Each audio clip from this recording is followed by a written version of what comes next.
Morning, all my YouTubers, my blue collar workers. It's starting to get cold out. About to be that sweatsuit weather. So I hope everybody stay warm, stay doing what you're doing. So I was just thinking about something yesterday.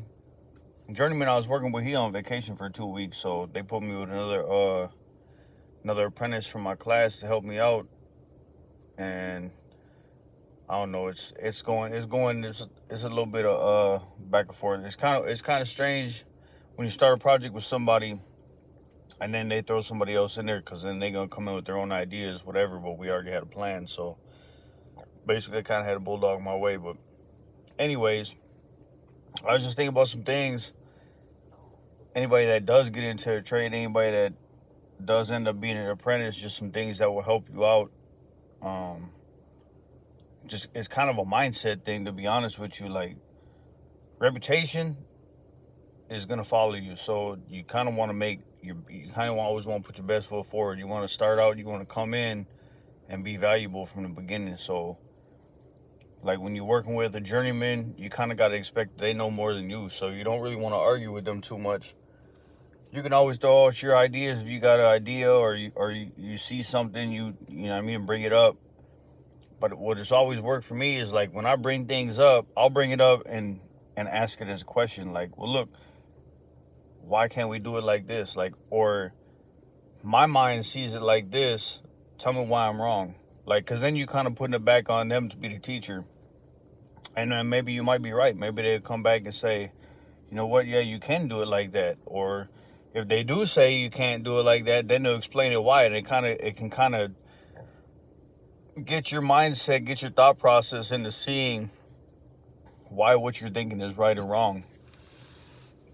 Also, with that building a reputation, like, you want to have a reputation as a good worker. So when you get bad projects, like whenever they have me do something I don't want to do, or it's kind of gonna suck, instead of complaining the whole time, I just try to hurry up and get it done, because I figure, like, if I can hurry up and get this done, I can get on to something better.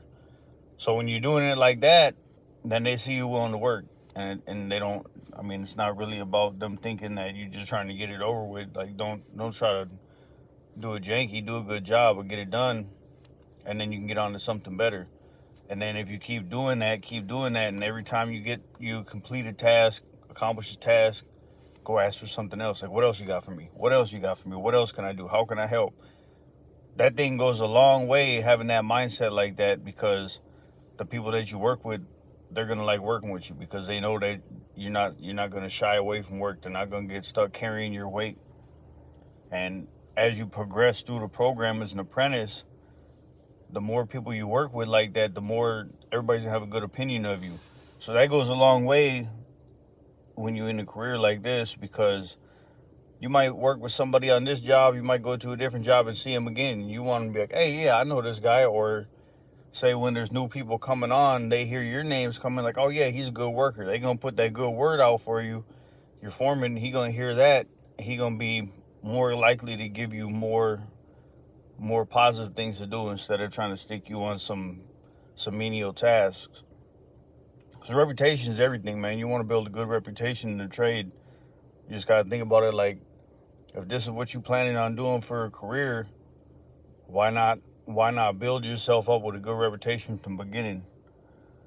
So that's just something I was thinking about, man. Like, I don't know how many people is actually gonna get in the trade that watch my videos. I know a lot of people say they're gonna, and I hope everybody does. I mean, it's definitely a good career. You're gonna make a lot of money. You're gonna enjoy what you do. Every day it's end of the day, it's still work. Like, every day ain't gonna be perfect, but I feel like it's a good opportunity for a lot of people. So with that, I don't know. I just feel like there's a lot of things that seem like real simple things that it's not rocket science. It's not something that nobody else can figure out. Like, I'm not reinventing the wheel here, you know what I mean? I'm just trying to give people an idea of what's worked for me, because it seems like it's progressing pretty good for me. I've seen some other apprentices that they're not progressing because they don't have that same mindset. The same thing too is, like, you always got to look for opportunities to advance yourself. Like, for instance, as a pipe fitter, we got a training center. We have open weld on Tuesdays. So you can go in every Tuesday. You can call in and be like, hey, can I come in and weld? There's a rod there. They got everything there. They got somebody there. There's other people that are going to be welding. So you can learn a lot. If your welding's not up to par, you can get it up to par on your own time. That's going to help you out when you get on a job site. Because if you get on a job site and they let you weld something and it's trash, guess what? They ain't going to let you weld no more. So that's part of building a reputation. So like even me, when I first started, like I could pass a test. My welding was kind of ugly. I ain't gonna lie. I thought it was getting good because I seen the progression, but compared to where I am now from where I was, shoot, even 6 months ago, like it's progressed a lot. Like now my welding is good, it's quick. I'll be burning them all quick, so I've been just pretty much hood down the whole time lately. Layout and all that, it's a lot of that stuff comes with just doing it over and over, and the more you get moved around to work with different people, the more you're going to see different ways to do things, because it's not just one way to do it. Like there's always going to be multiple different ways. So that's another thing with not trying to be pushy and push your ideas on people, because if you see what they do, you're learning that. Like that's okay, I just learned another way to do it. And then also, like, journeymen, they tend to have a little bit of a, I don't know if you want to call it ego or what, but they feel like they're journeyman, they're apprentice, they know more than you. So they really ain't trying to hear you trying to tell them what to do. Like they feel like you should just listen. So when you try to get too pushy like that kind of turn them off from wanting to tell you things. And I know a couple apprentices that have been on job site that people got just, they ain't really got much good to say about them, because they either be trying to be pushy, trying to act like they know things they don't, or they just don't know how to negotiate with people. Like I feel like I kind of got a good background since I was in prison so long. Like I was forced to get along with people I really didn't like for so long that, man, I can get along with just about anybody. Like it is what it is.